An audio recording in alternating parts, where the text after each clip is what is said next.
Welcome to Built to Last. I'm Kate Adamo. And I'm Adrian Adamo. This is a podcast to challenge the way you think, to change the way you live.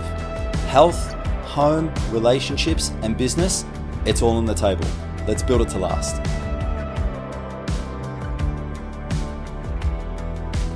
All right, welcome to the next episode. This is a big one for you. What are we talking about? Burnout, the root cause of it. And it might not be what you think. So for me, obviously there's burnout's something that's a big part of my life, partly because of underlying health issues, which we'll chat about at some other point. But a big part of that, I think, as we've talked about in episode 1, was our conditioning and what we're expected to do. But it goes much deeper than that for me. Sure that there can be health issues, for women, hormone imbalances, all of those things. Like there's a lot of environmental and sometimes, genetic, influences. But for 8 years of mentoring women, I have seen some things. I've had probably, I don't know now, around 1,500 maybe one-on-one conversations, spent time with women in group settings, on retreats. I've now had 5 sort of week-long retreats. I have seen some common themes and some common patterns here from the women that seem to be the most burnt out and who are struggling the most. And I think a lot of that comes down to not living life on our terms,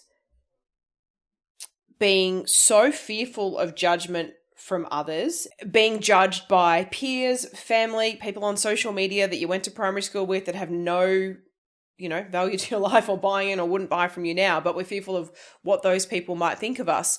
I can't do that. What will people think? That's not how it's meant to look. Who am I to do that? Why should I change things? And even if it could be as simple as, I don't think I should get a cleaner because how that looks to either to my husband, to my mother-in-law, to my sister, to my mum, and the judgment. But that might be something that they deeply need in that season to give them a chop out. So what you're saying, that they're burnt out because they're taking on more rather than looking at ways that they can delegate, offload, and they don't do that because of how other people will perceive them from doing it differently to the way they may have done it. That's a big part of it. That's not all of it, but yes, that's definitely a big part of it. And I've seen it from a lot of women of going, well, these are the next steps. Like say if it's in business, I need to, if I'm one-on-one, say if in the coaching space, and then I need to move to a podcast, then I need to move to group, and then I need to have a mastermind, and then I need to have a book, and then I need all of these different things. And it's like, all of the shoulds, and there's so much noise I see in the online business space,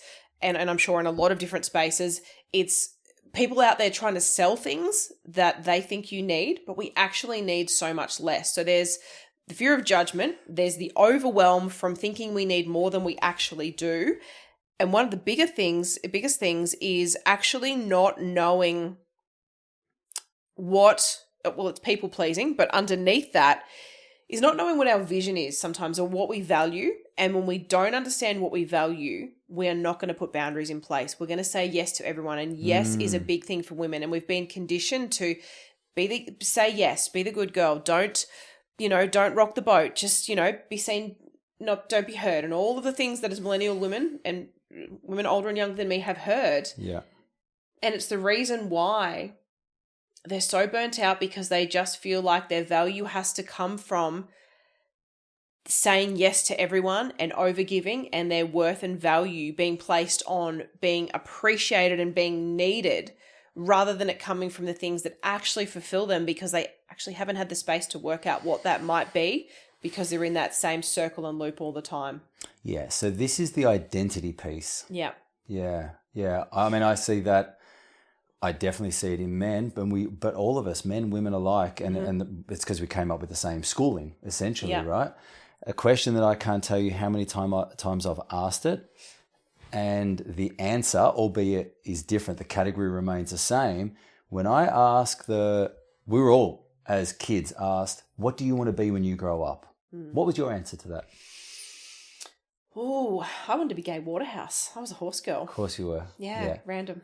That's the okay. Next Gay Waterhouse. Hey, that's all good. And again, this just points to what I'm about to say. I wanted to be a fighter pilot. I watched Top Gun. And then I wanted to be an accountant. And whether you wanted to be a ballerina or a doctor, whatever, what is the similarity that they all share? You got me. work identity. Work identity. Yeah, that's right. Since we were 5, 7, 15, 20 years old, what do you want to be when you grow up? Every decision is geared towards that. Yeah. So then we spend what?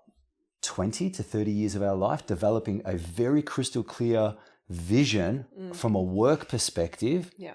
And then all of a sudden, the young girl becomes a woman who becomes a wife, who becomes a mother, and same for the masculine.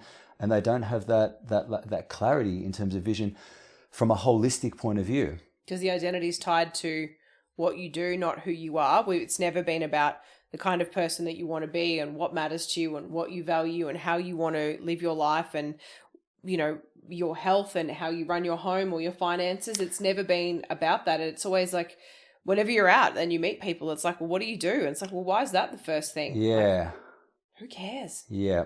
I mean, there was a big thing for you where value was your value or your worth was put towards what you produced. Yeah. Right? Absolutely. And that's from a female upbringing, right? That is absolutely what men are brought up. It's like, well, how much do you make? Can you provide for your family? And like that is an absolute pillar that, you know, from a masculine point of view needs to be, you know, stepped into. I feel see, you call it burnout. I call it, you know, pushing through. Yeah. And it is because the lack of joy comes from the lack of scope, right? We're like this. What do I want to be when I grow up? What do I need to do? How do I build my career? How do I build my worth? Because my value is based on what I bring in. And then the missing ingredient is what, right? Aside from vision in terms of, and your values, it's joy, right? How many times have you asked clients, what do you do for fun? Every one of my clients. It's one of the things we do in our first call. And no. What's the response? What's the reaction? No idea. Dead silence. Blank stares. Yeah. Not sure. And that's one of the things that I've also learned is that sometimes one of the other reasons for burnout, it's not always because of what we're doing. It's because we're not doing enough of what brings us joy. And there's just not enough happiness if it's all work. And I know I've definitely suffered through this. And especially when you're starting businesses and you're in the trenches with health or nursing an unwell parent, like we all go through seasons of it, but we need to find our way back to there being some sort of joy, because that is also still one of the underlying reasons for burnout. Which is, we should give some context. When we were thinking, what should this real first episode be about? We were really conscious that we don't want this to be, to be more, you've got to do more. In actual fact, when we spoke about this, it was, what can we take away? What's not necessary? Because, you know, it's not about, I need to do more, I need to sell, I need the mastermind, I need to, no. What can you actually look and be a bit of an auditor to go, what can I delegate? What can I cross off? What do I actually care about? Yeah. You know, which is, and again, I know there's going to be people out there and say, Adrian, it's all important. Kate, we've got to do it all. Look at the list. Yeah. You know?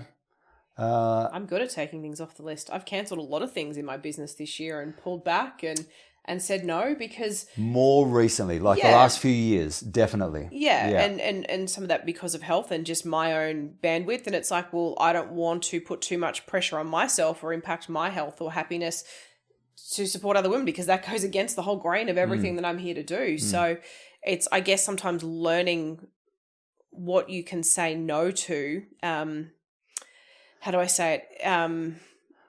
Well, you can feel it in your body, right? So like a recent example for us, it was November. The podcast was one of the things on the to-do list. And I remember us saying out loud, we've got 8 launches between November or December and March. And even, so I don't want this to be a conversation about squashing ambition. Absolutely have ambition. But we also had the conversation, we've got these 8 things in a short time frame. Immediately we should have had the perspective to go, something's got to give. And normally we would, but we were so excited about all the things that we want to do this year. But we, worked it out and pulled the pin on a few of those just recently. And postponed a few things, right? Also, yeah. Because we felt that burnout was coming. Like I felt it as an impact in my training. You felt it in your own way. Yeah. And I think it's because we've been taught that it's like, well, you just have to get on with it. You've got to keep growing. And it's really about redefining success. And what was success for me feels like, that, what was it like, on a Friday, that if you're home because you travel a lot for work, that we can go for lunch, that, I don't do any more than 10 weeks of work without a week off. I take 6 weeks off at Christmas. Like, I have a plan. My calendar is always planned a year in advance with the time off that I have. Starting with the time off, which is the first thing I do in my year. What time off am I going to have? Because that matters to me, to reset, to work on the business, to have some time to myself. So I think it's like, what does success really look like? And we've been conditioned that it is only, you have to keep growing, you have to keep hustling, and you have to keep up with the Joneses, and you got to get the better car and the better house and go on the better holidays. Like, I really don't care what the Joneses are doing. I haven't given a shit for a very long time. Yeah. I'm very much in what feels good for me, no matter how it looks to anyone else. Yeah, but that is also like defining, and really doing and again, it's not like you need to climb a mountain to, get perspective, but it's really about just sort of doing a little bit of soul searching on what actually makes you happy. Are you doing this for you? Are you doing this for someone else? And is it for ego? Yeah. And does there have to be a little bit of an ego death sometimes? Because it's just, we're doing this for how it looks to other people, and we know that we should keep growing. And if we're not growing, well, then we're not achieving. And growth looks very different now. Like, not saying that I'm not ambitious. There is a lot of things that I want to do over the years, but I also know that I don't have to do all of it in 12 months. It can be paced, and I don't want to keep sacrificing things like I have in the past and in my 20s and 30s in career. And I absolutely sacrificed my health and happiness for other people, and I will never do that again. I mean, going back to the whole, I feel like you need to make space, right? Yeah. Like burnout, I did it with my teams, and I certainly talk to the leaders that I work with. One of the first questions, aside from the identity question, is, when was your last break? When is your next? Yeah. If you don't have a light at the end of the tunnel, how can you really say that you are working and performing at your best if you don't know when your next break is? And not a Sunday or a Saturday, because that's normally going to be filled with chores. I call it chores. You call it life, right? I get it. It is. And whether it be kids or, just, detuning, but actual, scheduling your breaks. And it was a big thing for me coming from the school of, I'll sleep when I'm dead, and that whole hustle, culture. I got to a point where I had 108 accrued annual leave days, which was disgusting. And I thought that annual leave would cost me. I thought it would cost me money because being in a sales role, and I thought it would cost me money because I'm going to go to the Bahamas and it's going to cost me 10 grand. So like, why would I do it? If it's costing me commissions and it's costing me, flights. What I didn't really have an answer for until later, and it wasn't until I'll say it was really early 30s. I started to think about it in my late 20s, but I didn't start making moves until my early 30s, that what's it costing me by staying in the game?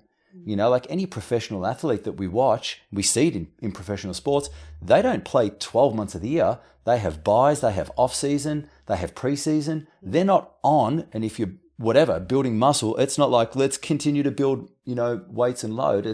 They schedule it, right? Because everything grows when it rests. So, definitely from an anti-burnout strategy, start with the breaks. And for the leaders out there, the reason I say, like, I call this an energy management plan, I would grab the calendar out for yourself first, mark your annual leave in, and then do it one by one with your team, right? Because aside from the fact that it's a two-part win. One, you make sure that the people on your team are always optimized from a health and energy point of view. Yeah. And then two, you know where your ebbs and flows are. You know when you've got two people out, when you've got one person out, so you can actually manage the resource. Yeah, it's been a massive game changer for me when I implemented it. And certainly, seeing the eyes open up to people don't think that way. I don't think it's possible. And I think it's also, for me, for a lot of women I work with, coming from careers to all of a sudden then running a business, and always trying to decondition that I have to be at my desk 9 to 5 or I'm not successful or I'm not getting things done and I've got to be there every week, and Kate, I have got to pay the bills. And it's like, well, yeah, we all do, but that just means that you don't have a handle on cash flow, because if we have really thorough cash flow, and this is something that I've actually got on my website, Inflow to Grow, and it's an incredible tool that a lot of women are using in their businesses. We would be lost without it, and some of them are using it in their personal lives, which we do as well.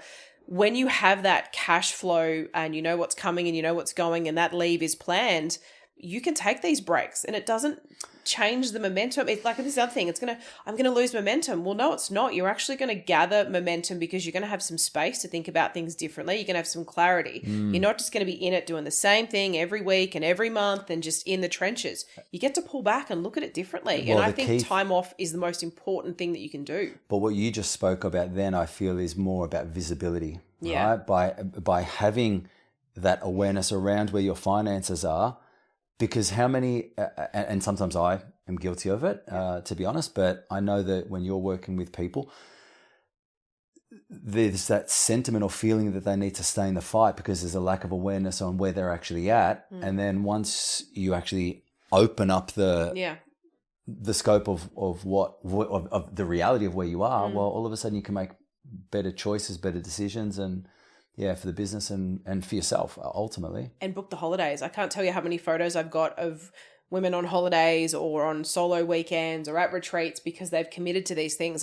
We've actually talked about it and they've got really excited. And, one I'm expecting a photo from this weekend. She was going off to do something for herself solo. And it's like, I want to celebrate that with you, that you're actually making these commitments. And I've got so many messages like, thank you, Kate, for almost like making me go and take that break and to spend time with my family or to go on that weekend with my partner because I can't remember the last time we had space and time together. Now, you just touched on something else that I didn't even write down in my notes.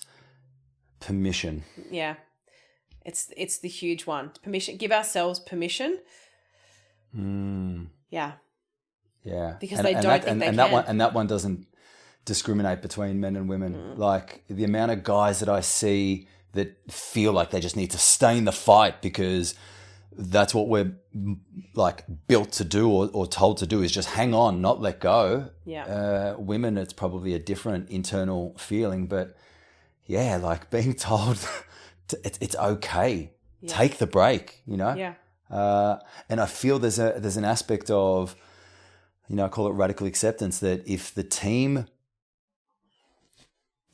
falls or the business breaks without your attendance or in your absence, then that just shines the light on the cracks that we need to focus on. And that's not a bad thing because again, awareness gives us choices, but I feel like that's two-part, but the permission to actually, the relief that you would see on people's faces, the relief that I see on people's faces. Yeah. When they actually say yes to themselves and just how excited they get and their demeanor changes and it's like a shift that you can see through their body and then going on those trips or doing that thing for themselves or booking whatever it is or the weekly Pilates and just it's like someone had to give them permission to do that. And it's like, why aren't we giving ourselves permission to create our ideal weeks and create a life that works for us, that we get really stuck in? And this is not everyone, but this is a lot of women that I've spoken with over the years. They get really stuck in the just how it is kind of, and this is just what it needs to be. And I need to be available to everyone all the time. And there's no time for those things. But I think, again, it goes back to what I said earlier around that vision and the values. And when we know what we value, we know what our vision is for our life, well, then we make very different choices and we make choices that work for us. And we focus on our own joy and happiness and health and we look at success differently. And none of it is from an outside perspective of what everyone else is thinking. It comes from, head and heart and whatever. And it just comes from what feels good for us. Yeah. And gut, like I feel like that is the biggest thing that we have disconnected from is gut feeling. People call it intuition. I call it, like my gut, trust your gut. And it's, is this the right thing for me? And that takes a lot of training, trust, courage, but I beg everyone to ask the question to themselves and they'll know it. Everyone knows the real answer. When you've asked yourself, what should I do here? Should I go left? Should I go right? Should I stay? Should I go? Whatever the question is. And your gut gives you a response and you're like, oh, but I don't know, because that's where the fear of judgment from others or fear of judgment from failure, whatever the case may be, comes in and they don't go with their gut and they go against it. And we tend to regret it. I know I can say countless times, right? But when you actually do trust your gut, all of a sudden, that is you starting to build build that the self-trust. Yeah, and that comes from the disconnection. And I could do a whole episode on that of what I have no seen, doubt that we will. from women in our health and our bodies and our cycle and the disconnection, and part of that disconnection again leads to the people pleasing and the burnout, which is what we wanted to speak about today. And as I said earlier, it's it can come from health, and all of our bodies and chemistry sets are quite unique, but a lot of it comes from the pressure that we're putting on ourselves and society's expectations, and just not taking a moment to actually figure out what we want and what feels good for us, and just not staying in that same loop all the time.